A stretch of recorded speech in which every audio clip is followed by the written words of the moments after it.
Jaycee's always known from the get-go because her challenges started at birth. She was born having had a stroke in utero, or you could call it a cerebral palsy event.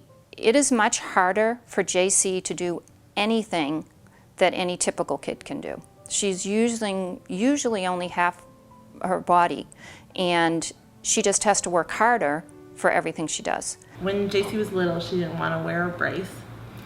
It was a hard plastic thing. I don't blame her. Well, in 6th grade, she had a major surgery. She was really in pain afterwards, and she was a real trooper getting back from that surgery.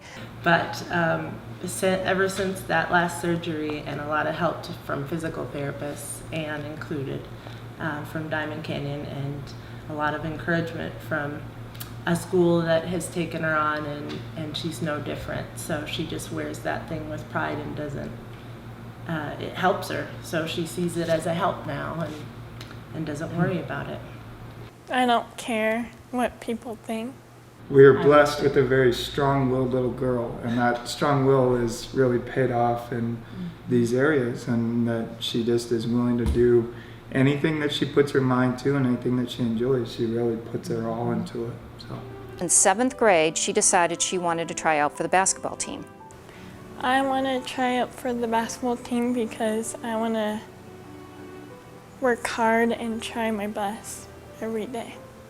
So when Jaycee told us she wanted to try out for the basketball team, I initially thought we should probably go for manager or something, just being unsure how she would take it if she didn't make the team. She had to try out with all the other kids. She did not get any special consideration.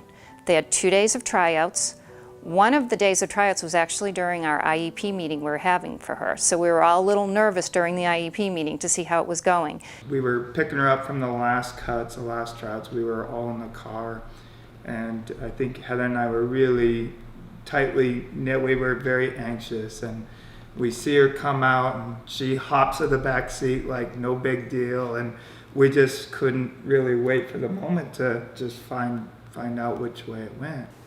My coaches told me that I made the team, and I felt really happy.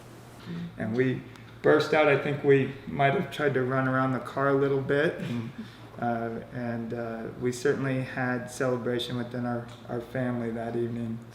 The very first time she made a basket in a game, we know right where we were sitting, and I happened to be videotaping.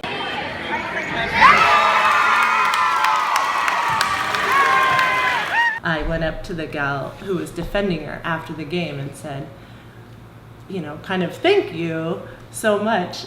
She just had a little hesitation. She went up to Jaycee and just stood there with her arm up, you know, didn't get right up in her face. And Jaycee, poop, shot it right over and it went in, and she said, hey, I was just playing defense, you know. But she totally got it and also recognized she was just playing defense on another teammate. So I think there's been plenty of instances where Jaycee has been an inspiration. We've had parents from the other team, girls, players from the other team come up and just say, you know, how much they appreciate playing or competing or watching and cheering against Jaycee. Refs come up and just say, hey, great job, great work out there. It's fun to watch you play. She would not have been able to try out for the basketball team if she had not worn the brace. She would not have been able to run if she didn't wear it. And every time she does it, every time she goes out on the court, she's just a walking advertisement for being who you are. I think I'm courageous because I can help people. Well, we are exceptionally proud of Jaycee, and it's more of who she is as a young woman and the purpose that she has and who she's becoming as a young woman.